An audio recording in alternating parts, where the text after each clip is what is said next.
Alfonsi, first of all, congratulations. Thank and you. welcome back. Although one week ka na nandito. Yes. Kumusta yung feeling that you won 2 races sa Asia Talent Cup? The feeling is so surreal, and I'm very happy to finally get this 2 wins and my first double podium. I'm really happy, and so happy that finally all my hard work has Wala. Hindi naman live. all my hard work has paid off, and yeah, very happy.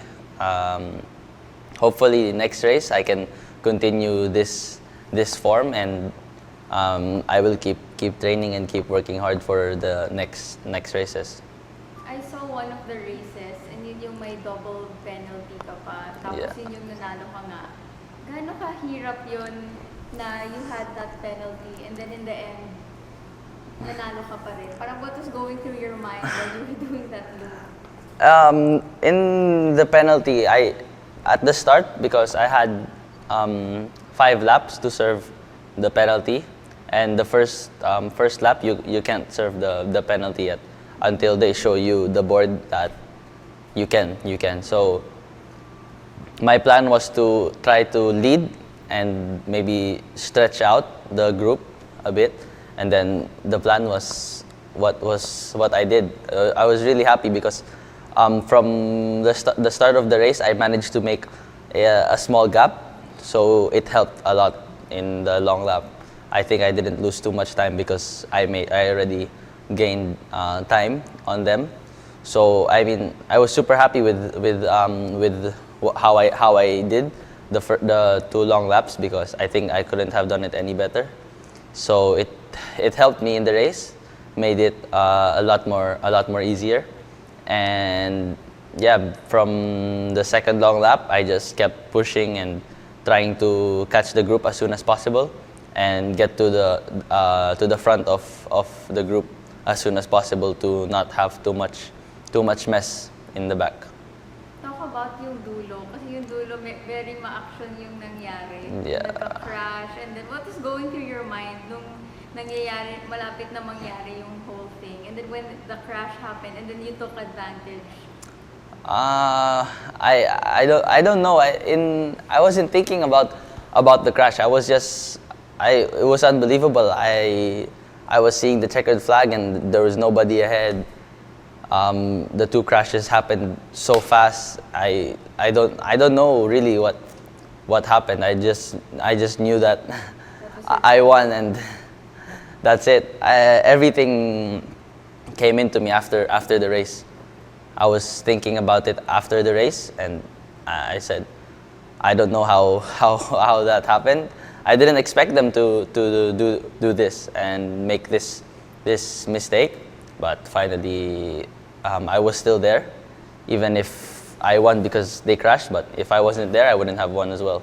So it was good. It was a very interesting race, the first one. So many riders in the group, and anything could happen in the race. Like lots of contact also. It was actually not so bad because during the race there was not so many crashes up until the end.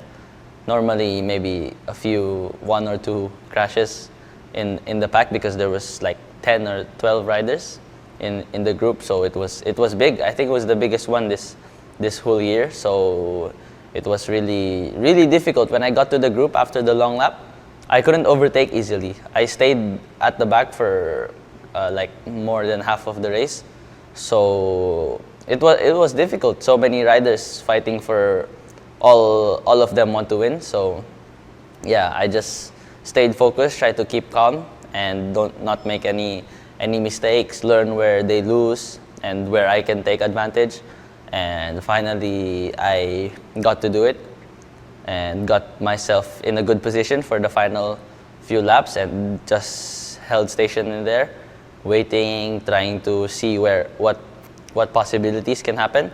And before the final laps, both of the guys that crashed already were they were playing a lot. They were trying to take each other out already before it even happened.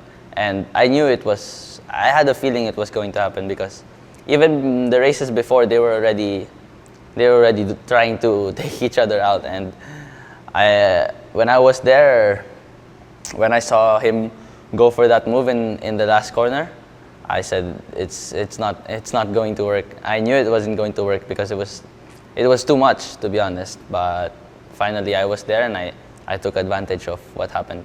You mentioned you were at the back of the group a lot of the time in the Yeah. race, and you said you stayed focused, you stayed composed. Where does that composure come from? Because you're so young, and usually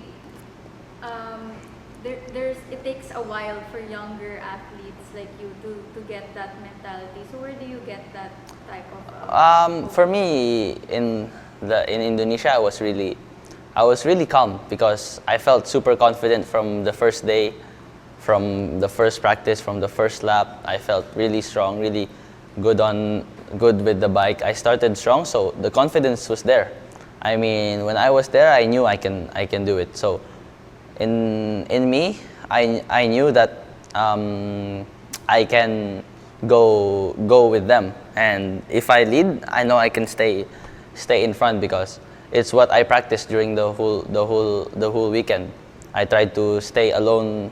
Actually, all the sessions before the races, I was fully alone.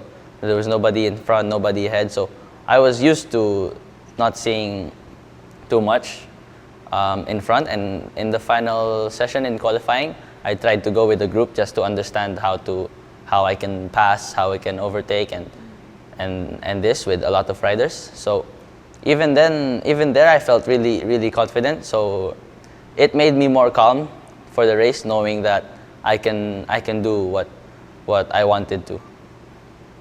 How about your second race? So you won the first one. What was your mindset heading into the second one? Oh, in the second race, before the race was really difficult because I couldn't sleep after race one. So that was just exciting. Yeah, I was so happy, and up until the night I couldn't sleep. Every time I was just thinking about the race and about the win. Going into race 2, I felt I wasn't in the mood because I was super sleepy. I knew I didn't have enough sleep, and I was really nervous because I didn't feel prepared. So magkaiba yung feeling mo from the first one. Yeah. Confident ka. In the race 1, I was really I prepared. I warmed up well. I was really focused because it was normal. And then, but for race 2, I had almost only like 2 hours, 3 hours of sleep before the race, and I felt super bad. Before the race, in the warm-up lap and the sighting lap, I wasn't feeling so well. But then finally, I said to myself, I have to do it. I have to go. And when the lights went out, I felt good again, and then just confident that I can, because I knew what I did in the first race. In the first lap, I made the gap. So my plan for race 2 was to do the same, and try to make a gap from the first race, and hopefully if they catch me, I hope it's a smaller group, because if it's a smaller group, and then less danger, less chaos. So it was more of a calm race, which was what I wanted from race 1. But from race 1 was really, there was so much riders. Anything could happen at any point. So for race 2, I said I have to make the group as small as possible, as less riders as possible. And finally, I did it. It was only five riders in the group. Maybe could have been less, but I mean, it was the maximum I could do. So I'm still happy because I was leading almost the whole race. From when I took the lead, I was really comfortable in the lead, and I was controlling the pace. Every lap we were pushing, and there was not much riders that could overtake easily. So for me, yeah, it's good because I feel strong, and it really was. I really was strong. So for the final few laps of race 2, 3 laps to go, I managed to pull a small gap, and then I made a mistake into turn 10.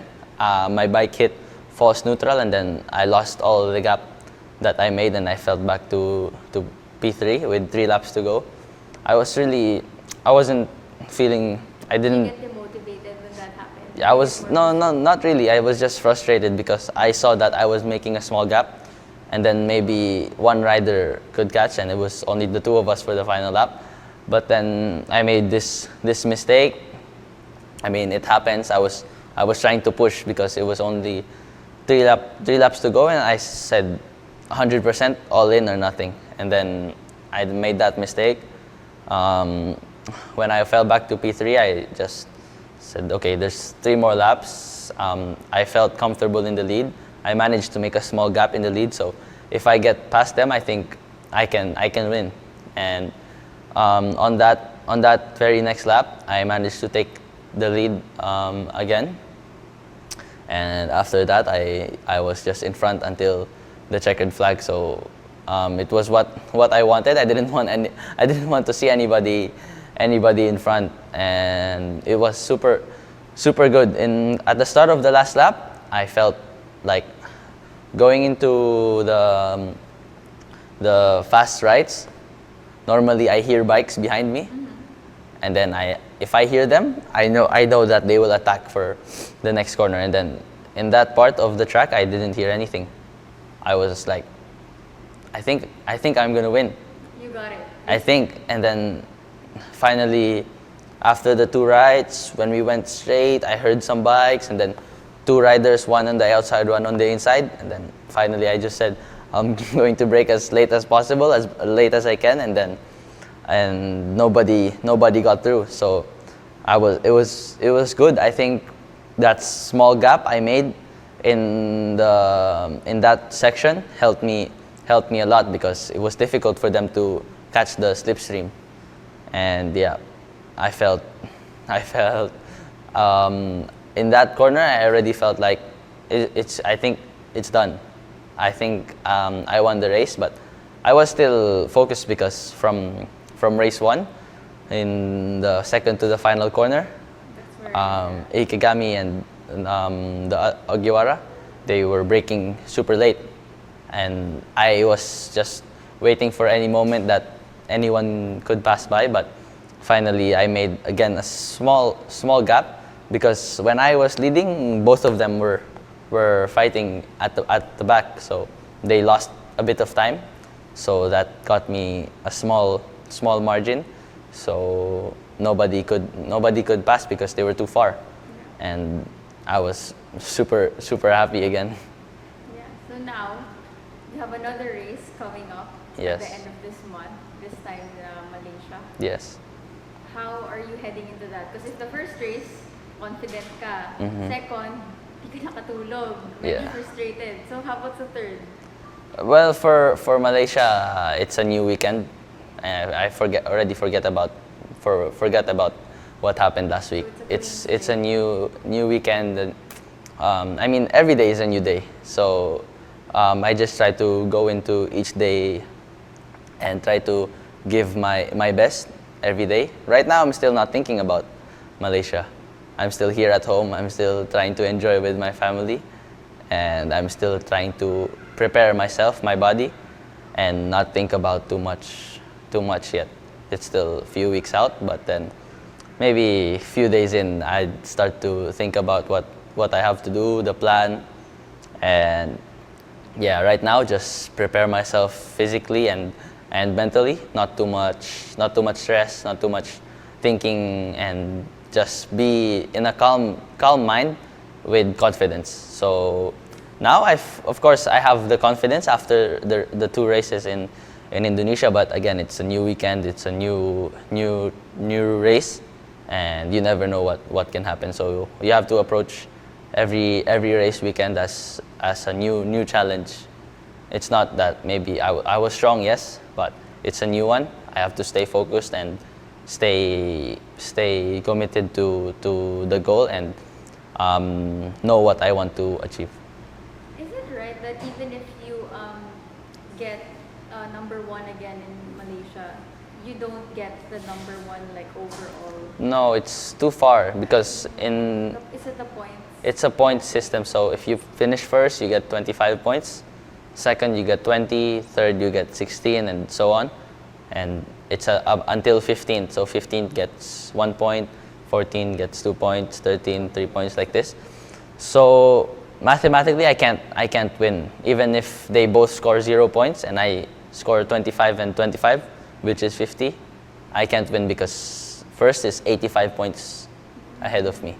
So mathematically, it's not possible. The only possible thing is now is to keep third place in the championship and win both races in Malaysia, or get the best results possible, which is first. But if I give my 100% and it's not first, I will be happy. So if you get first in the next two races, what will be your ranking if ever you can stay in third? If I get first, it's a double. It's a third.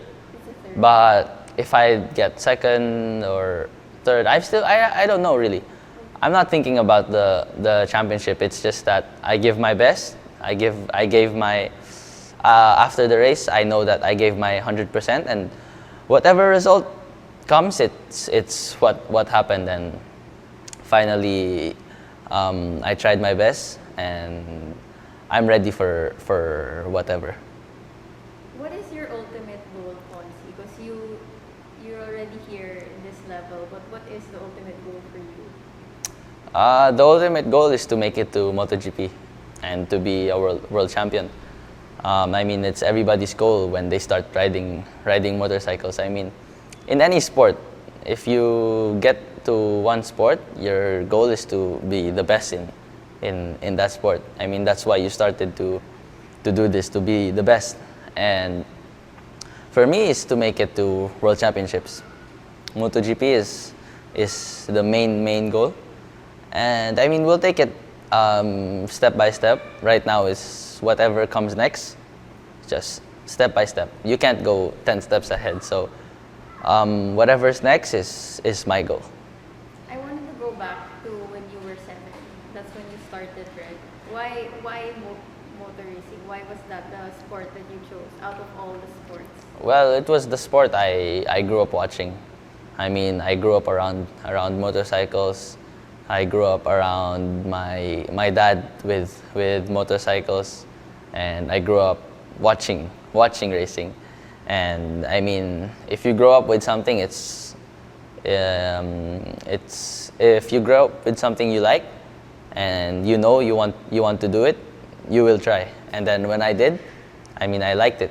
I enjoyed every bit. When I was that small, I don't really remember everything, but I enjoyed everything. All I know is I enjoyed. I liked what I was doing, and I loved it. So I made the decision to tell my dad that I want to pursue racing, and finally we did. And right now, it's looking fairly good. It's really looking good, Fonsi. But would you say your dad is like one of your idols? Yes, of course, because you grow up with your dad in everything, in bad times, good times, when even he's not okay, I'm not okay. As a father and son, you maybe you fight, and we did, I think. But I know, no, it's really it's really good because to have your dad by your side, you know he's there and he's your number one supporter. You know, he put everything into this project, into racing. Like, look, everything here is my dad. I go out of home, I see the garage. It's my dad. Everything around this home is from my dad and from my parents. So with my mom and dad there with me, I feel really good because I know they're they're there to give their 100% support. And yes, they give their 100% support, but they don't really try to talk too much. Like, they go to me and they let me do what my plan is. They don't really go and tell something. Of course, they try to give advice, but not to the point that they go and tell me what to do this, do that. No, they're there to support. And finally, it's me on the bike, and it's not them. So they're just there to give advices, and I take the advices, of course, and they're there to support. So yeah, I don't really feel any pressure from my parents. I just know that they're with me every day. How important is that to have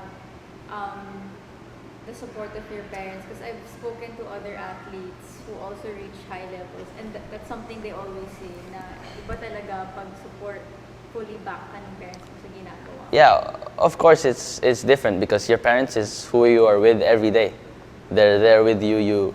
You wake up with them, you eat with them, and to know that they're there supporting you it's really good because you're with them every day. You spend time with them every day. If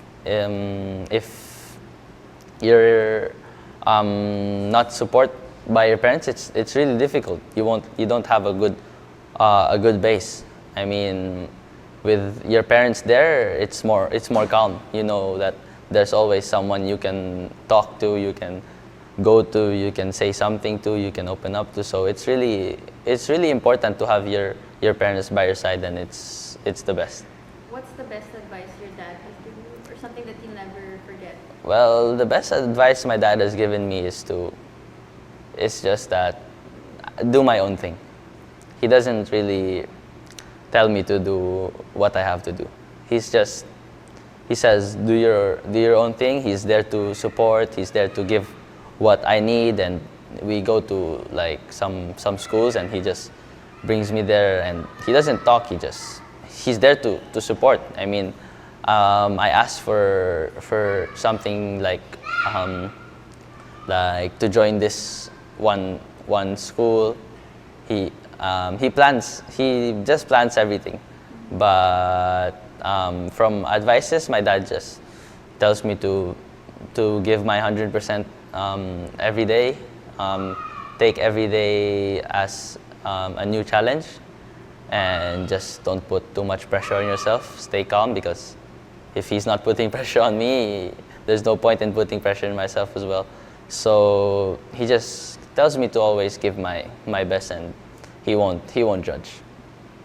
You mentioned that you're very close to your parents, but most of the year you're not here. You're in Yes. Spain. How is it like there being with your team? Well, I wanted this, and I had to be prepared for this. Of course, I miss my family, my sisters, my parents, and this. But then finally, it's what I wanted to do. It's what my goal is, and to have this goal in mind, I just thinking about how I can improve, and how I can make them smile back home, even if I'm not there with them. So I'm not really so thinking about like I'm not with them, I'm not with my parents, and this. Racing is not going. It's not going to be my whole life. It's gonna be super short. In the end, when I finish racing, I'm gonna look back at everything, and if I complain about this, I'm not with my parents, I'm not with my family, and I'm not going to be happy with myself. I know that I wasted the time, because I'm not focused. I'm not fully committed if I'm thinking about this. And yeah, when I'm there, I'm just thinking about how I can improve myself, how I can be better, and I think I've grown a lot from this year, and thanks to everybody that helped me in Spain, and this, to everybody that's with me. I mean, they help me a lot. They help me grow every single day. So I'm really happy with my life there in Spain. It's really it's good. Who are you with there when you're in Spain? I'm with my teammates. There's 4 of us in one apartment. Um, Fun. yeah, it's not bad. At the start, it was really good, but now, I mean, everybody's of course getting tired and this, but I mean, it's really good because we push each other every day. I mean, we go to the gym all together. We ride bikes all together. We ride bicycles all together. We go out together and this, but sometimes we still have our own plans and we still go our separate ways sometimes, and it's really good because sometimes we can't be together every single day. We also need to have some space sometimes, and yeah, I mean they're good friends. We're there for each other, and we push each other a lot. We hate each other a lot. Trash talk. Yes. What do you do when you're not on the bike? Because you mentioned you do bicycle, gym, but like when it's not anything related to your sport, what do you do? For fun? We're at home. We don't really have the energy to go out, I think. Really? Yeah. Just like that? We're just tired. I You don't mean, play games or anything like yeah, we play games. I bring my PS5 in at Spain and we play a few games, but I mean, to be honest, we don't use it too much. We just on the bed. We don't have enough energy to go out and to do something else. I mean, if we want to eat out, we plan it, but most of the times we don't do it because everybody's just too tired and lazy to go out after going to the gym every day, after cycling and this. But I mean, there's still sometimes we find a good moment that everybody's in a good mood. Yeah. Yeah. Yeah. So now that you're home, you said earlier you're not thinking about Malaysia yet. So what are you doing now here? Well, at home I'm with my family, of course, with my friends, my girlfriend, and I'm happy at home because I feel of course I still train a lot. I'm still not, of course, not missing out on training. Race is in a few weeks time, and this I'm just really a good feeling to be at home. I mean, not just the family, the atmosphere of being at home, and the feeling of being at home is really special.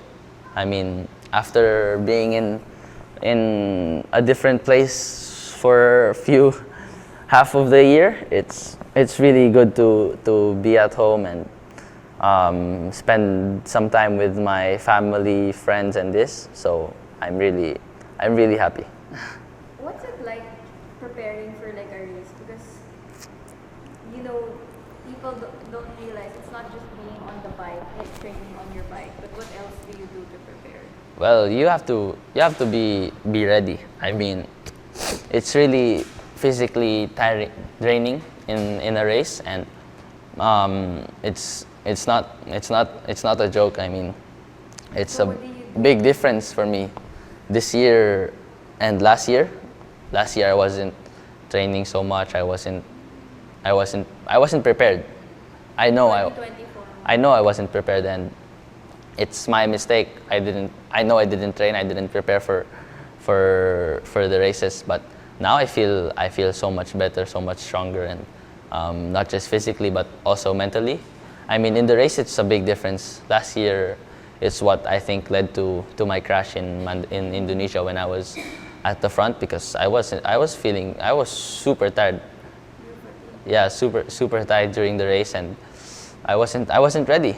I mean, I didn't prepare myself, and that's the consequence. So, I mean, yeah, this year I feel I feel really strong now this year. So earlier, your dad said you ran.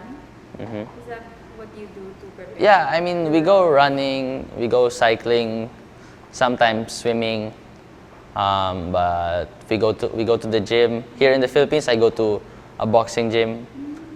In Spain, I go to a regular gym, and cycling is the same here in Spain. It's just more dangerous here and a lot more hot. So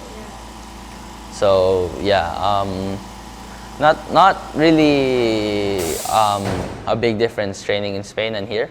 I just train a lot, I'd say, but not so much compared to other athletes that really do cycling, really do running. But it's just to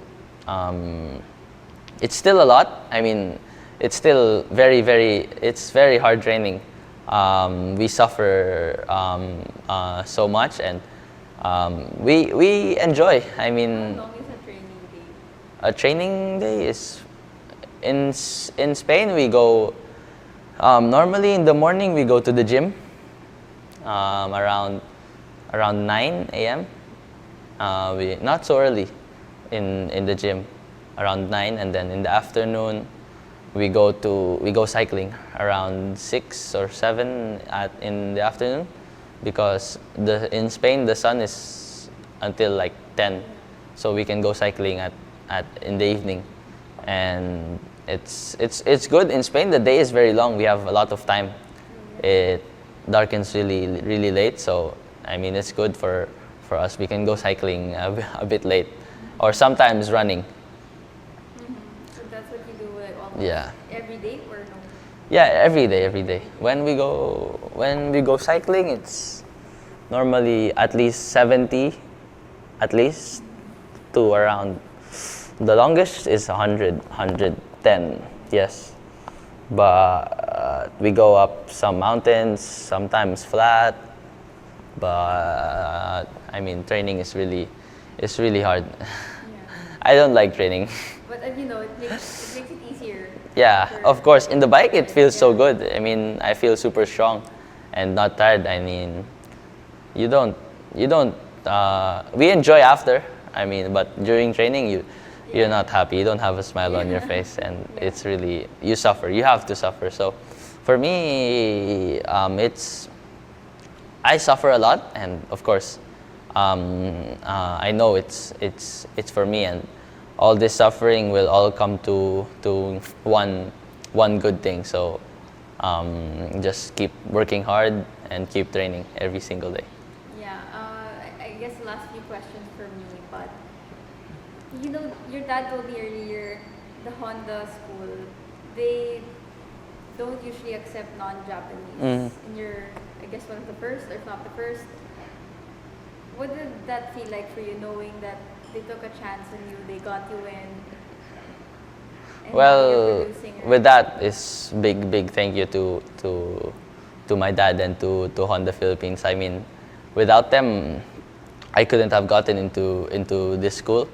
My dad did so much research about this school, how I can join, how I can enter the school, and finally we proposed to Honda Philippines to try to help us get into the school, but at our own cost. I mean, it was still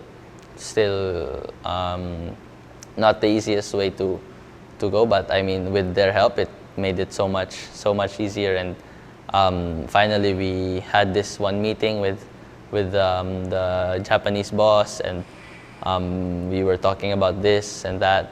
Finally, they let me in the school, and the first time I joined, I wasn't really fast. I was like almost second to last in the school, and I was not fast. I mean, the whole year, I wasn't fast in the school. I improved a bit. I got like in the middle of the school, around 8 or 7 max, and I mean, it was the reality. I mean, I couldn't go any faster. But after that,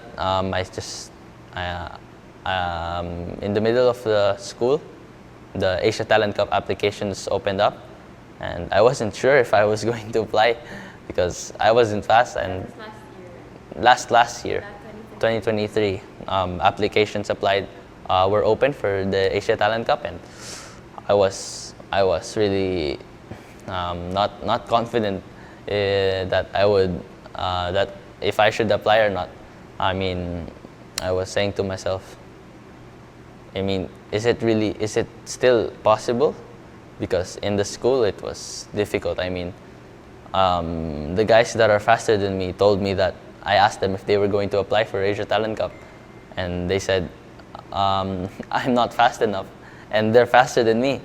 So I told my dad, Dad, why do I even need to apply? I mean, I don't think I can do it. I told him this, and finally I just said, I made a decision. I told my dad, okay, I'll give it this go.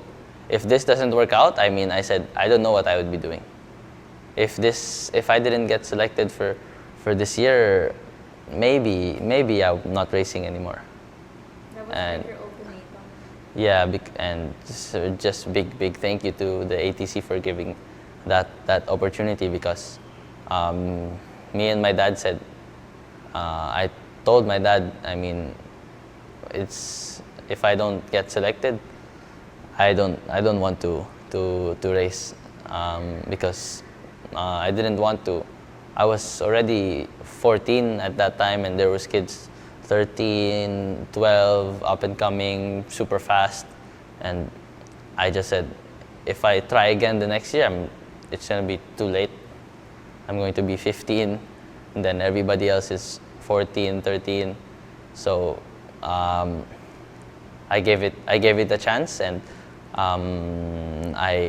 I got given the opportunity, and without that opportunity, I don't know where I would be at right now. So a big thank you to Asia Talent Cup for the opportunity. Looking back, do you think buti na lang pala I tried? Yeah, of course. It made who I am today. It made the career that I have today, and that made me realize that I can do it if I set a goal and just don't give up, and I know now I can do it. You can indeed. And you know, there's not a lot of Filipino motor racers right Yeah. now, especially your age. How does it feel like that you're one of those racers in Filipino blazing that trail for others who might want to follow? I feel it's good. I mean, to know that there's I'm being an inspiration to others. I mean, I'm happy. I hope that they really want what they're doing, and that they love what they're doing. If they want to do racing, it's their choice. I mean, they have to give their 100%. You can't play in racing. It's not any other sport. I mean, every day you put your life at risk, and you can't go around and joking around like it's a basketball game or something. So for them, they just need to keep working hard and stay focused. I mean, it's really difficult to ride bikes. I mean, especially when you're just starting out, but they can do it if they set this goal, and if they keep working hard, and if they really love what they're doing, they can do it. I'll ask this again. I'm not sure if it was caught on camera earlier, but you mentioned you tried another sport before, aside from motor racing. And Yeah. why did you stop that sport? I was playing basketball. I mean, before the pandemic, I didn't know if I was going to play basketball or ride bikes, because I was still young. I mean, I wasn't thinking about the future. What ages you? That was 2019, around 10, 11, around this age, and I don't know. I was young, just trying to experience everything at one time, which is not possible. So finally, the pandemic happened, this and that. I couldn't play basketball anymore. I couldn't go to the school with my friends that I play basketball with, and we had to choose one sport. After that, I chose racing. I don't think I would have chosen basketball. Zero chance. So racing all day. Yes. Okay. Thank you, Fonzie. Thank you so much.